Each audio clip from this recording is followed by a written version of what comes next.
Chapter 9. Sydney Carton Plays Cards. Jerry and Miss Pross did not know that Charles Darnay had been rearrested by the court. They were walking through the streets together, planning what they should buy at the market. Miss Pross carried her shopping bag with her and looked cheerfully into the shop windows as they went along. They went into a wine shop and placed their order. As they waited, Miss Pross looked around the shop at the other customers. Suddenly, she gave a scream and clapped her hands together. "Oh, Solomon!" she cried, rushing up to a man who was standing by himself in the shop. "Solomon, my own brother!" "What's the matter?" the man asked. Then he looked at her and went very pale. "Don't call me Solomon," he whispered fiercely. "Do you want to be the death of me?" "Brother!" cried Miss Pross again. The man gave her a frightened look and hurried out of the shop. He made a sign to Miss Pross to follow him into the street. "What do you want?" he asked her coldly, once they were outside the shop. "How can you talk to me like that?" Miss Pross exclaimed sadly. "Haven't you got any feelings for me at all, Solomon?" The man hastily kissed her. "Now go away," he said roughly. "I'm an official here, and you're putting me in great danger.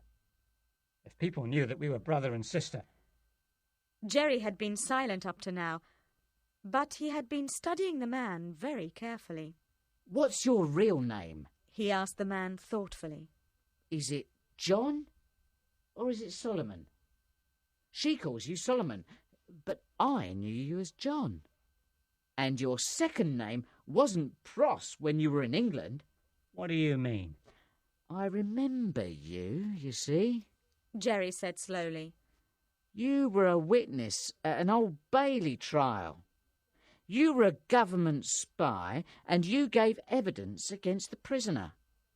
You were called John something. I remember the John part all right, but I don't remember the rest. What was it?"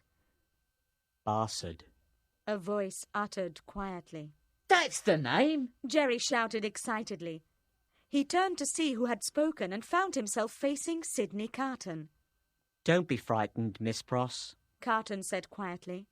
I arrived today. I'm staying at Mr. Lorry's." The young lawyer looked at Miss Pross's brother with anger and contempt. "I'm sorry about your brother, though. He's what they call a sheep of the prisons." The man turned even paler when he heard this accusation. He looked at Sydney Carton in great fear. Carton looked back at him quietly and then went on. "I saw you coming out of the prison, you know. I remembered you very well from the treason trial at the Old Bailey, Mr. Barsad. It wasn't difficult for me to guess what you were doing here in Paris. And it gave me an idea, you see." "What idea?" the man asked nervously. "What are you talking about?" "It would be difficult to discuss my idea here, among all this crowd." Carton replied with a smile. "Why don't we go to Tellson's Bank? We can talk quietly there." "Why should I go with you?" the man asked. "I can't say why." Carton replied smoothly. "You mean you won't say why?" the man said. Sydney Carton smiled again. "Precisely. You understand me very well." Sydney Carton and John Barsad, or Solomon Pross, were soon sitting in Tellson's Bank talking to Mr. Lorry. Carton explained very quickly who the man was, and Mr. Lorry remembered him from the Old Bailey trial. The banker looked in disgust at Miss Pross's brother. Then Carton told Mr. Lorry about Charles Darnay having been arrested again. "I don't know if Dr. Manette will be able to save him this time," Carton said. "These are desperate times, Mr. Lorry, and I think the doctor's influence with the court is on the wane.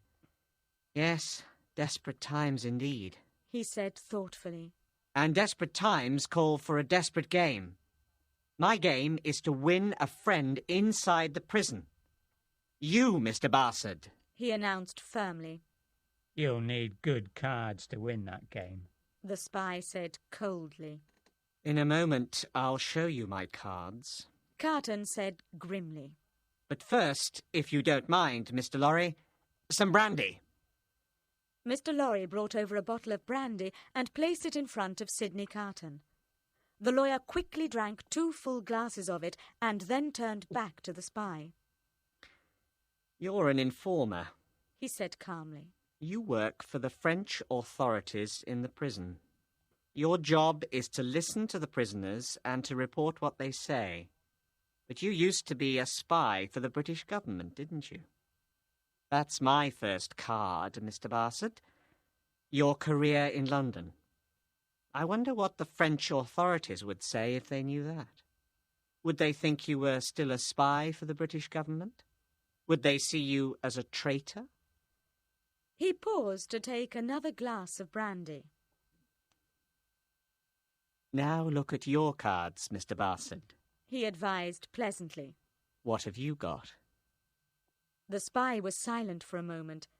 He was thinking hard. Everything that the lawyer had told him was true. He had indeed been a spy for the British government.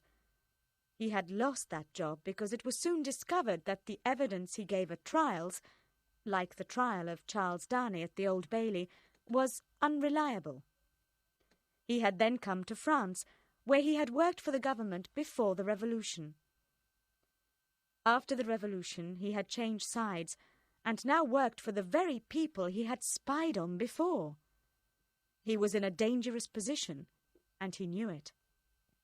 You don't seem to like your cards. Carton commented wryly. Are you going to play, my friend? Miss Pross's brother sighed deeply.